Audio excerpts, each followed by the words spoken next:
बच्चों के लिए अच्छे-अच्छे खिलौने लाता है और उन्हें खेलते देखकर अपनी तृप्ति का अनुभव करता है। इसी प्रकार प्रेत अपनी वासना को तृप्त करने के लिए दूसरों को भोजन आदि कराने का आदेश करते हैं और उनकी तृप्ति से स्वयं भी संतोष लाभ प्राप्त करते हैं। अक्सर देखा गया है कि किसी ब्राह्मण या अमुक व्यक्ति को अमुक भोजन कराने की प्रेत लोग मांग किया करते हैं। इसका यही कारण है कि उनकी आज्ञानुसार कार्य हुआ है और उसके बताए हुए अमुक व्यक्तियों ने तृप्ति लाभ की है। यह देखकर उन्हें संतोष हो जाता है और उद्विग्नता घट जाती है। भूत प्रेतों का श्रेणी विभाजन इस प्रकार किया जा सकता है। नंबर 1, काल्पनिक भूत जिन्हें मनुष्य भय, आशंका, विश्वास एवं संकल्प द्वारा स्वयं उत्पन्न करता है। दूसरा, रोग का भूत। तीसरा, मृत जीवित व्यक्तियों के शरीर विद्युत परमाणु जो पुण्य जागृत होकर अपनी एक स्वतंत्र सत्ता बना लेते हैं। चौथा, इंद्रिय भोगों में अतृप्त लालसा, वासना, प्रतिहिंसा से जलते हुए पिशाच। पांचवा, अपने वैभव, स्थान, कुटुंब या मित्रों में अतिशय आसक्त। छठा, तांत्रिक साधना द्वारा सिद्ध की हुई संकल्प प्रतिमाएं, छाया पुरुष, यक्षिणी आदि। सातवां, जीवन मुक्त आत्माएं जो सत्कर्मों में प्रेरणा और सहायता किया करती हैं। इन 7 श्रेणियों में सभी प्रकार के भूत प्रेत आ जाते हैं। इनमें आरंभिक 5 तो मनुष्यों को हानि ही हानि पहुंचाते हैं। 5वें के द्वारा हानि और लाभ दोनों हो सकते हैं। 6ठे 7वें केवल लाभ ही पहुंचाते हैं। अब इनके अस्तित्व संबंधी कुछ परिचय और उनसे छुटकारा पाने के कुछ उपाय बताए जाते हैं। पहला, काल्पनिक भूत। भय का मूर्त स्वरूप है। आशंका और भय जब दृढ़ीभूत होकर विश्वास का रूप धारण कर लेते हैं तो उनकी आकृति दिखाई देने लगती है। हिप्नोटिज्म द्वारा तंत्रित किए व्यक्ति को ऐसी वस्तुएं दिखाई देने लगती हैं जिनका वास्तव में कोई अस्तित्व नहीं होता। लकड़ी को आदमी और आदमी को लकड़ी समझने का भ्रम हो जाता है। भय के कारण बुद्धि भ्रमित हो जाती है और आशंका की छाया को इंद्रिय अनुभव करने लगती है। आंखें देखती हैं कि भूत सामने खड़ा है, कान सुनते हैं वह अमुक बात कर रहा है या शब्द कर रहा है, त्वचा अनुभव करती है कि पकड़ रहा है, छू रहा है या भीतर घुस रहा है। वह अनुभव से बिल्कुल सत्य प्रतीत होते हैं। जब वे विपन्न अवस्था में हैं तो जो कुछ भी अनुभव होगा वह सत्य प्रतीत होगा। काल्पनिक भूतों की पीड़ा से जो पीड़ित हैं उन्हें ऐसा जरा भी नहीं लगता कि हम भ्रमग्रस्त अवस्था में हैं। वे तो अपने अनुभवों को बिल्कुल सत्य के रूप में ही मानते हैं। जब भी इनका भय और आशंका जागृत होने का अवसर पाते हैं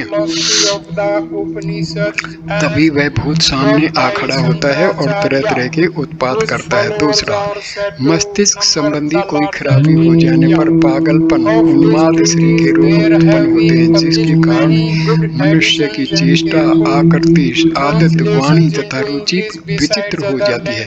वह बेढंगी बातें करता है और विचित्र प्रकार के आचरण करता है। आयुर्वेद शास्त्र में उन्माद रोगों की विशद व्याख्या की गई है। उनमें भूत, पिशाच आदि के उन्मादों को रोगी श्रेणी में लिया गया है। कोई अतिरिक्त इच्छा गुप्त बॉडी में दबी पड़ी रहे तो वह समय पाकर मृगी, मोर्चा आदि के रूप में उभरती है। कोई व्यक्ति ऐसी स्थिति में पड़ा हुआ हो जिसे वह पसंद नहीं करता परंतु उस दिशा में से निकलने का उसे अवसर नहीं तो ऐसी झंझलाहट भरी स्थिति के कारण मस्तिष्कीय ज्ञान तंतु बहुत उलझ जाते हैं। भूतावेश जैसी स्थिति हो जाती है। देखा गया है कि कई किशोर लड़कियां अपनी ससुराल जाती हैं परंतु वहां का वातावरण उन्हें पसंद नहीं आता। ऐसी दिशा में उद्विग्नता और लाचारी का अक्षोभ उनके मानसिक तंतुओं पर घातक असर डालता है जिसके कारण भूत व्याधा जैसे लक्षण उसमें दृष्टिगोचर होने लगते हैं। अपनी ओर ध्यान आकर्षित करने की एक वृत्ति मनुष्य में पाई जाती है। इससे प्रेरित होकर कई मनुष्य झूठ-मूठ भूतावेश का बहाना करते हैं अथवा ऐसे किस्से गढ़ लेते हैं। यह भी एक प्रकार की मानसिक कमजोरी है। अप्रसन्न और असंतुष्ट लोग अपने परिवार को परेशान करने, नुकसान पहुंचाने और पैसा खर्च कराने के लिए भूत व्याधा की सृष्टि करते देखे गए हैं। चालाक नौकर, बदमाश पड़ोसी, ठग, ओझा आदि के कर्तव्य भी भूत उन्माद के समान ही आडंबर खड़ा कर लेते हैं। यह सामाजिक रोग है। तीसरा, पिछली फसल में जो अनाज पैदा हुआ था उसके कुछ पौधे अगली फसल में भी उगाते हैं। कारण यह है कि पिछली फसल में जो दाने खेत में गिरे थे वे नष्ट नहीं हुए वरन समय पाकर उगाए। इस प्रकार किसी मकान में कोई असाधारण, नीच या ऊंच स्वभाव का मनुष्य रहा हो अथवा कोई असाधारण घटना घटी हो तो संपत्तियों के सूक्ष्म शरीर के कुछ परमाणु उसमें विशेष रूप से चिपक जाते हैं। यह परमाणु अनुकूल परिस्थितियां पाकर पुष्ट होते हैं और एक अदृश्य व्यक्ति जैसी स्वतंत्र सत्ता कायम कर लेते हैं। एक घर में बहुत समय तक एक वेश्या रही। पीछे वह चली गई। उसी मकान में कुछ दिन बाद एक सदाचारी भद्र पुरुष का रहना हुआ। वे बहुत संयमी, ब्रह्मचारी और अच्छे विचारों के थे, किंतु जिस दिन से उस मकान में रहे उसी दिन से उन्हें नित्य स्वप्न सोने लगा। स्वप्न में उन्हें एक सुंदर स्त्री दिखाई पड़ती थी और उसी की चेष्टाएं उन्हें गिरा देती थी। एक दिन वे बाजार में जा रहे थे तो देखा कि साक्षात वही स्त्री कुर्सी पर बैठी हुई है जो उन्हें रात में दिखाई पड़ती है। वे बहुत असमंजस में पड़े। यह क्या मामला है? वे घबराए हुए हमारे पास आए। हमें सारी घटना उन्होंने बताई। तलाश करने पर मालूम हुआ कि वह वैश्या उस मकान में रहती थी।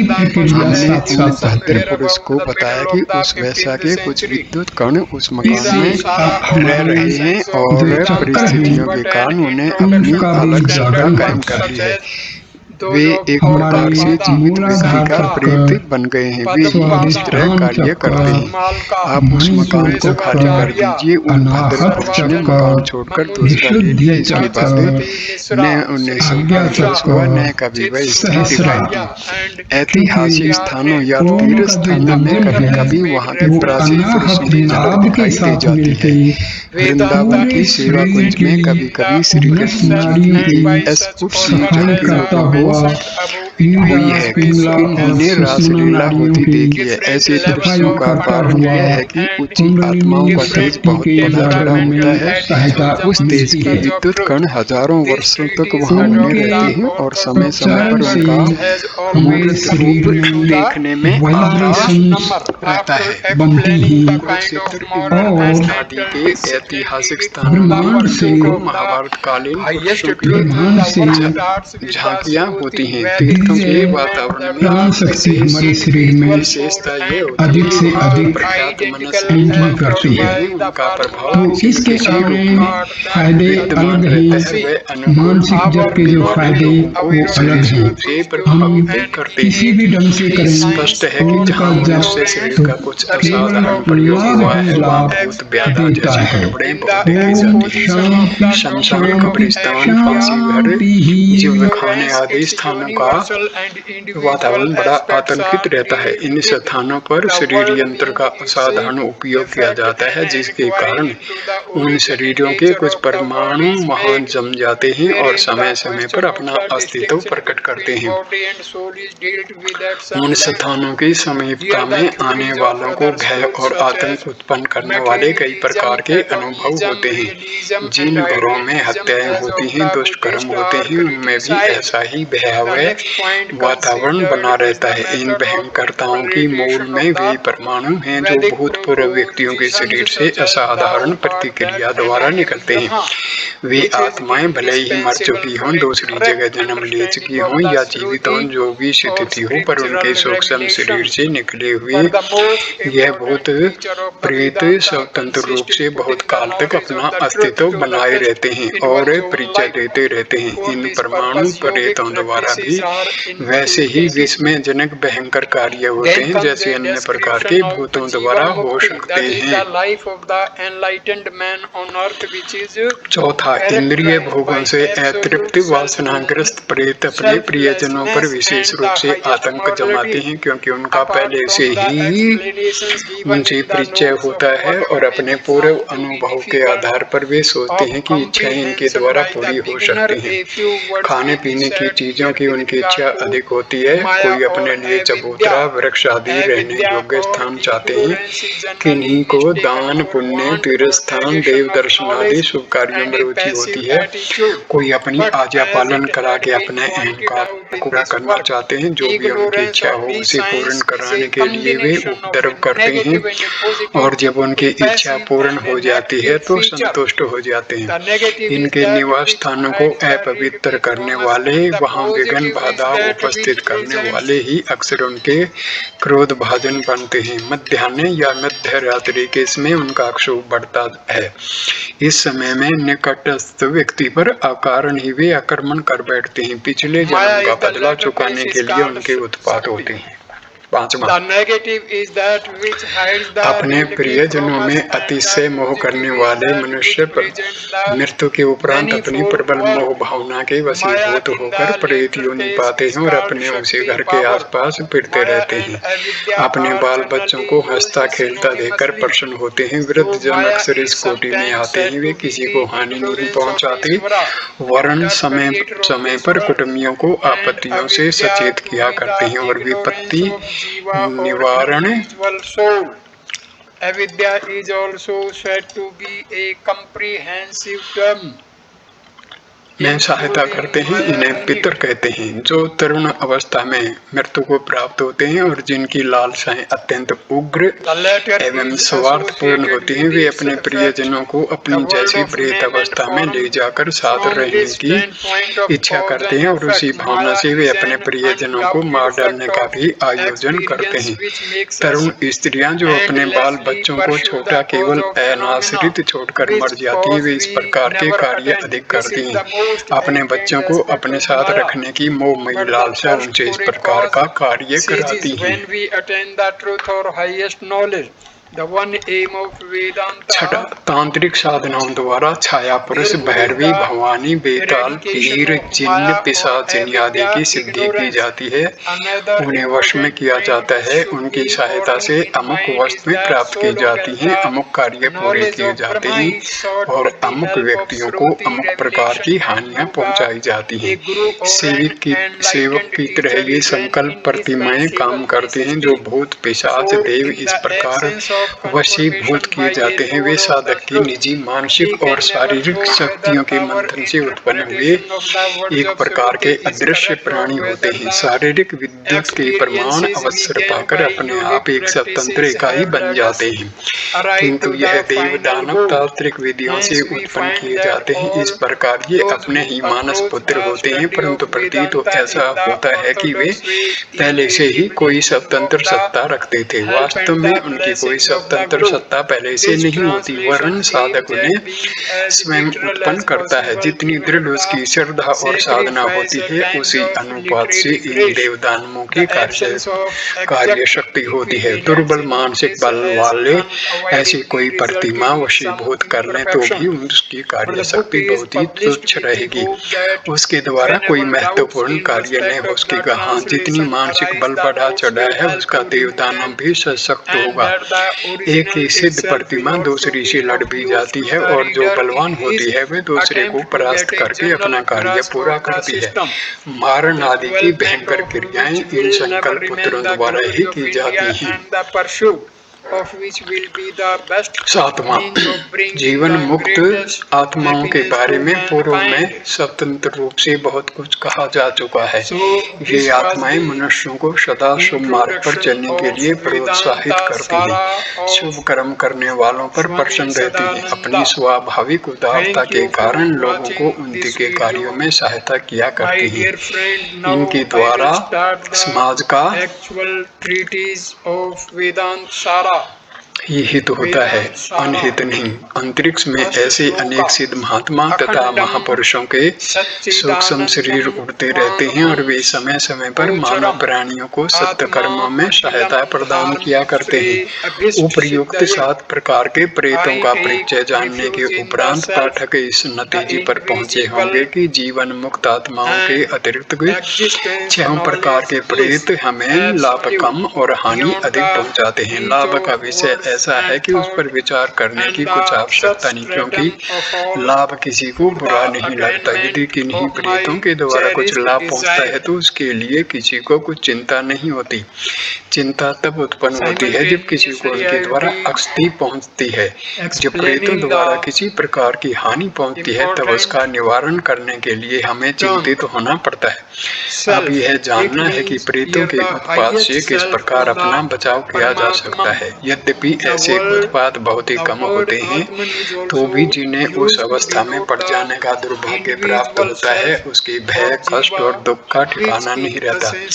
अनुभव से ज्ञात हुआ है कि जितने भी भूत उत्पात होते हैं उनमें से 2/3 भय एवं कल्पना से उत्पन्न वे भूतों के होते हैं। अपनी मानसिक निर्बलता के कारण लोग आशंका और भय की मूर्तिमान प्रतिमा तैयार कर लेते हैं और उसी से भयभीत होते रहते हैं। अज्ञान, कुसंस्कार, आत्मिक निर्बलता और आत्मविश्वास के कारण काल्पनिक भूत उत्पन्न होते हैं और उन्हीं लोगों को डराते धमकाते हैं। यदि साहस और आत्मविश्वास का अभाव न हो तो भय दिखाने वाली बात की गंभीरता पूर्वक खोज करने की आदत डाली जाए तो इन काल्पनिक भूतों का अस्तित्व नष्ट हो सकता है। चूहों की खड़बड़ को लोग भूत की करतूत मान बैठते हैं। अंधेरे में झाड़ी की टहनियाँ यदि हाथ पांव से दिखाई दे रहे हों या कैंचुली की मिट्टी बिखर रही हो तो मशाल जलाकर भूतों की बारात निकलती समझी जाती है। घर में बंदर ने ईंट या पत्थर फेंक दिया हो तो वह भी भूत की हरकत समझी जाती है।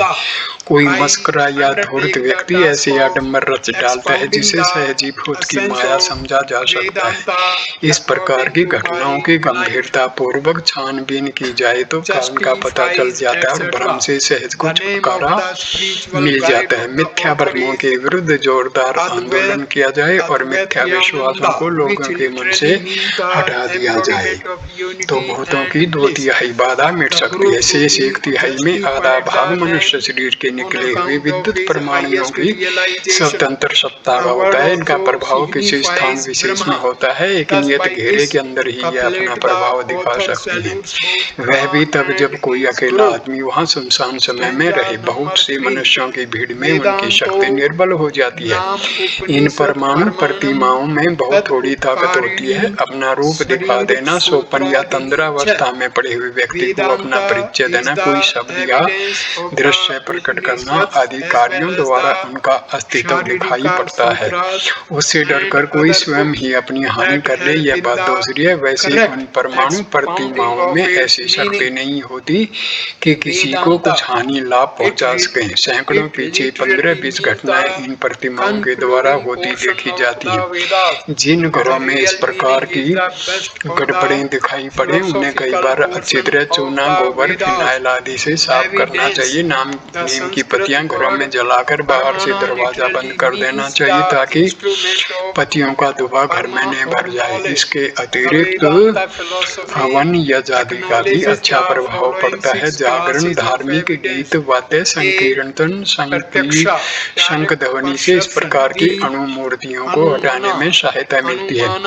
प्रेतोन्माद के मानसिक रोग की चिकित्सा आरंभ करते हुए रोगी को बल, वीर्यवर्धक भोजन देना चाहिए। ब्राह्मी, शतावरी, आंवला, सालब, गोरखमुंडी, शंखपुष्पी, वत्स प्रभृति औषधियां सेवन करना। ब्राह्मी तथा आंवले का तेल सिर पर एवं शरीर पर मलवाकर हित रखता है। जिस स्थान से रोगी का जीव उचट रहा हो वहां से हटाकर कुछ दिन के लिए इच्छित स्थान में रखना भी उचित है। जहाँ तक संभव हो सके संतुष्ट और प्रसन्न रखने का प्रयत्न किया जाए। सहानुभूतिपूर्ण व्यवहार करने और मस्तिष्क को शक्ति देने वाली चीजें सेवन करने से ऐसा रोगी बहुत अच्छे हो जाता है। जिन्हें ऐसा विश्वास जग गया हो कि मुझे किसी बलवान भूत ने पकड़ रखा है और अब मुझसे कुछ नहीं हो सकता, ऐसे निर्बल स्वभाव वाले व्यक्तियों के सामने कुछ ऐसा आडंबर रचना होता है कि जिसे प्रभावित होकर वह यह विश्वास कर लें कि हमारे ऊपर जो भूत था वह संतुष्ट कर दिया या मार भगाया गया। कांटे से कांटा निकालने की और विष से विष मारने की नीति से यहाँ काम लेना पड़ता है, इसके अतिरिक्त कुछ और चारा नहीं।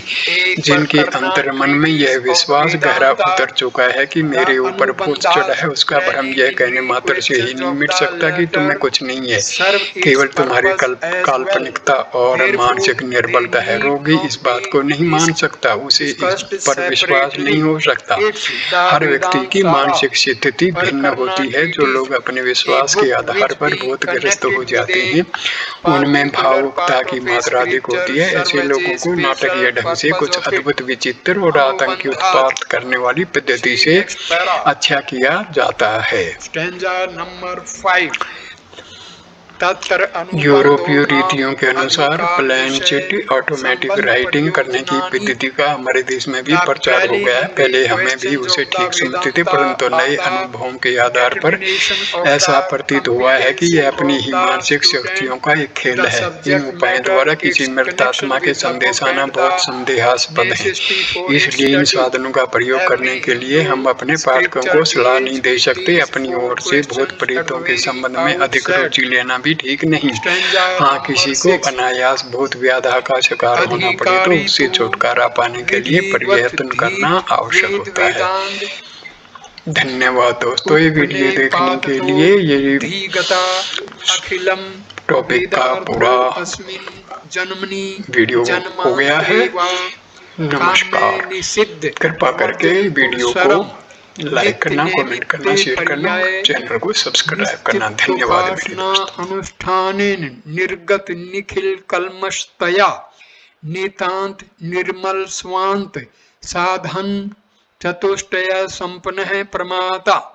The competent student is an aspirant who, by studying in accordance with the prescribed method, the Vedas and the Vedangas, the books auxiliary to the Vedas, has obtained a general comprehension of the entire Vedas, who, being absolved from all sins in this or in a previous birth by the avoidance of the actions known as kamya, rites performed with a view to attaining a desired object, and nisiddha, those forbidden in the scripture, and by the performance of actions called nitya, daily obligatory rites, and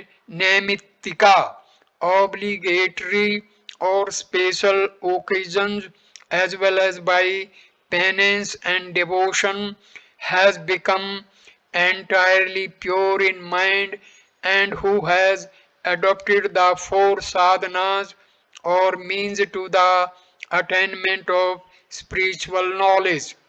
Student, it is connected with Pramata, the last word of the text. By Pramata, aspirant is meant the man who is infallible in scriptural or worldly conduct, prescribed method, by practicing brahmacharya and other austerities of the student life. Vedangas, these are six in numbers. A. Shiksha, the science of proper articulation and pronunciation. B. Kalpaha, rituals or ceremonies. C. Vyakaranam, grammar. D. Niruktam, etymological explanation of difficult Vedic words. E. Chandas, the science of prosody. F. Jyotisham, astronomy. 4. Journal, etc. Otherwise, there will be no necessity for his further study of the scripture. 5. Previous birth.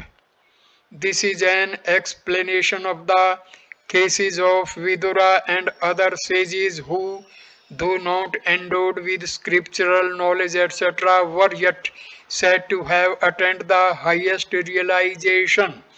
These sages were born with purity and other requisites of realization as a result of their having undergone the required discipline in a past life. Stanza number 7. Kamyani Sarvagadabiष्ट sadhanani Jyotishtomadini. The sacrifices such as Jyotistama etc., which enable their performers to get the desired fruits such as living in heaven etc., are known as Kamya Karma, Jyotistuma etc.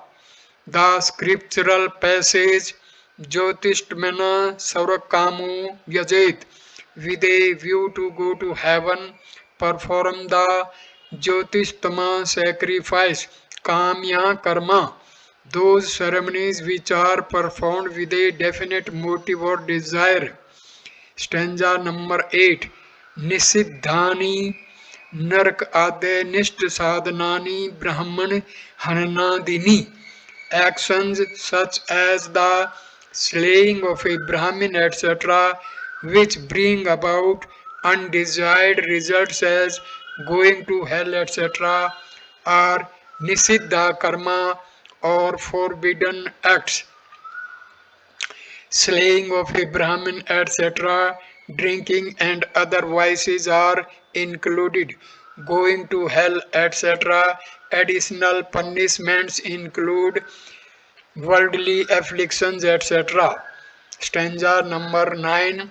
Nityani akarne pratyavaya sadhanani sandhya vandanadini. Daily rites such as Sandhya Vandana etc., the non-performance of which causes harm are called Nitya Karma. Sandhya Vandana etc., the morning, noon and evening prayers of the three higher caste. Pancha Mahayagna or the 5 daily sacrifice of a householder are also included. Harm. According to the Vedantist, the non-performance of Sandhya does not produce a new sin. The performance of Sandhya only checks the propensity to new sin. But according to the Mimamsakas, the non-performance of Sandhya produces new sin. Therefore, according to the Vedantist, the performance of Sandhya is not obligatory on a man immersed in Samadhi. Sandhya means the invocation of God by the recital etc. of certain Vedic mantras as well as the purification of mind. Stanza number 10. Naimittikani putra janmad nambandhini jatishtya Jateshti sacrifices which are performed subsequent to the birth of a son, etc., are called the Namitika karma or rites to be observed on special occasions. Jateshti, Treta, Tet Sambandh, Vaishnav Dvapalam, Namitika karma, the performance of this is obligatory for a householder. Stanza number 11. Praschittani Pap Akshay Sadhanani Chandrayani Dini. Rites such as Chandrayana etc., which are instrumental in the expiation of sin, are Praschittas or penances. Chandrayana etc. Regarding the 4 varieties of these penances, see Manu Smriti, chapter 11, page 207 to 220. The Krichru and other austerities are also included. Stanza number 12. उपासनानि सगुण ब्रह्मा विषय मानस व्यापार रूपाणि Shandilya विद्यादीनि mental activities relating to the saguna brahma such as are described in the Shandilya Vidya are upasanas or devotions. Mental activities as distinguished from real knowledge. The upasana is distinct from jnanam or knowledge, as in the latter case all differences between the meditator and the object of meditation are obliterated. Saguna Brahma, Brahma with attributes such as power of creation, etc. The word Saguna is used to make a distinction between mental activities, upasana, and complete absorption in the highest self, in which case all ideas of the object are entirely effaced. Shandilya Vidya. This is the famous chapter of the Chandogya Upanishad beginning with Sarvam Khalvidam Brahm. All this is verily Brahma, etc. Dahara Vidya, etc. Stanza number 13. एतेषां नित्यादीनां बुद्धिशुद्धि परम प्रयोजन प्रयोजनम उपासनानां तो चित्तकैर्गृह्यं तमेत आत्मा मानं वेदा अनुवचनेन ब्रह्मणा विविधसन्ति यगेन इत्यादि विश्रुते तपसा कलशम हन्ति. This is from Manu Smriti Ityadi Samritvescha. Of these Nitya and other works mainly serve the purpose of purifying the mind, but the Upanishad chiefly aim at the concentration of the mind, as in such Shruti passages.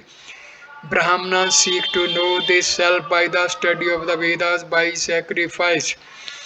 Brihadaranyaka Upanishad, as well as in such Smriti passages, they destroy sin by practicing austerities. Other works, the Namitika and Praschita works are included. Smriti Nitya Namit Keri Purvani Durit Aksham, destroying sins by the performance of the Nitya and the Namitika works. Gita 18 chapter 45 shloka Save save karmani bhirate sansiddhi labhate narah. Devoted each to his own duty, man attains the highest perfection. The following passage from the Neskarmaya Siddhi shows how the performance of the Nitya Karma leads to the highest knowledge.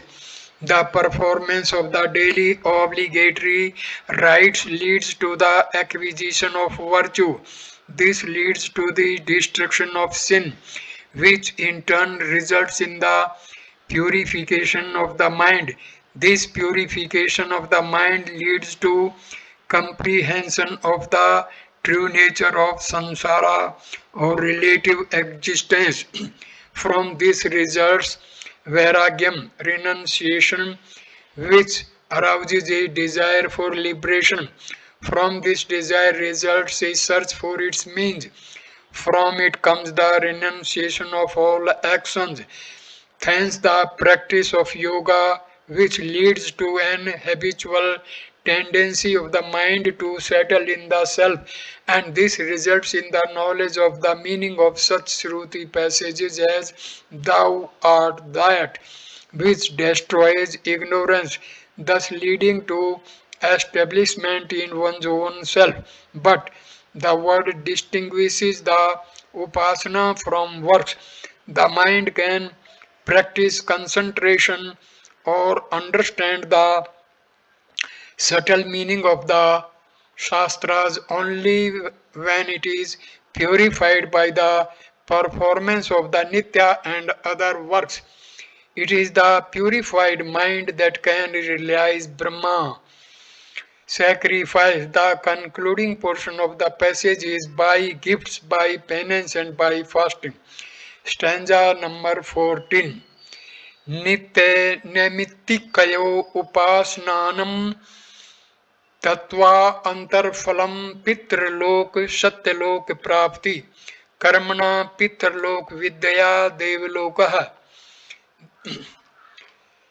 The secondary results of the nitya and the naimittika karma and of the upasanas are the attainment of the Pitriloka and the Satyaloka respectively, as in the Shruti passages. By sacrifice, the world of the fathers; by knowledge, upasana, the world of the devas is gained. Nitya, etc. The prayaschitta rites or penances have been excluded as they do not produce any result after death. But in the cases of the Nitya and the Naimittika works, additional results beside purification of heart have been mentioned in the scriptures. Pitri Loka, it belongs to the Bhuvaloka. Stanza number 15. साधनानि नित्या अनित्या वस्तु विवेक मूत्र अर्थ फल भोग विराग सम दिष्ट संपत्ति मुमुक्षुत्वानि. The means to attainment of knowledge are discrimination between things permanent and transient, renunciation of the enjoyment of the fruits of actions in this world and hereafter, six treasures such as control of the mind, etc., and the desire for freedom. Stanza number 16. नित्या अनित्य वस्तु विवेकस्त्वाभ्रमयी नित्यं वस्तु ततो अन्यवत् खिलम नित्यमिति विवेचनम. Discrimination between things permanent and transient. This consists of the discrimination that Brahma alone is the permanent substance and that all things other than it is are transient. Discrimination has been pointed out as the first sadhana, as without it renunciation is impossible. Permanent, unlimited by time, space, etc. Transient, what is opposed to permanent. Stanza number 17. एहि का नाम स्रक्चंदन आदि विषय भोगानाम कर्म जन्य तया नित्य तत्वदा मुष्कि कारण मृत्यादि विषय भोगानाम नित्यतया तेभ्यो नित्राम विरति इहा मुत्रा अर्थफलम भोग विरागः.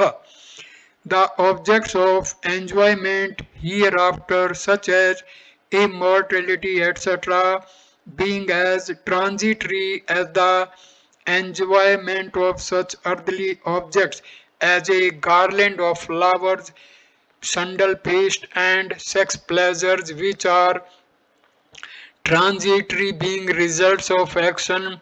An utter disregard for all of them is a renunciation of the enjoyment of fruits of action in this world and hereafter. Immortality. The word here means abode in heaven, which is impermanent as the mundane existence. When the merit that has earned its exhausted, the soul returns to the earth for a new birth. Transitory. Abode in heaven is impermanent because it is the result of sacrifice, etc. And as here on earth, whatever has been acquired by exertion perishes, so perishes whatever is acquired for the next world by sacrifices and other good actions performed on earth. A thing which has an origin cannot be permanent. Therefore, this passion should be practiced for all things, even for the highest, that man may attain the position of Brahma, which is also as impermanent as any earthly object. Earthly, what is related to the existing body. Utter, this is a particular tendency of the mind which dissuade the aspirant from such enjoyment. Renunciation has been enumerated as the second sadhana, as without it the practice of the third one is not possible. Stanza number 18. Sham adevastu sam damo partitiksha samadhan sardhyakhya. Shama, etc., comprise Shama or the restraining of the outgoing mental propensities, Dama or the restraining of the external sense organs, Uparti or the withdrawing of the self, Titiksha or forbearance, Samadhana or self settledness, and Shraddha or faith. Detailed explanations of these terms follow. The acquisition of these virtues is enjoined here, as without them the aspirant cannot feel eagerness for freedom. So at this stage I complete this video, and the next video I will start with stanza number 19. Thank you for watching this video. Namaskar my dear friends. Thank you.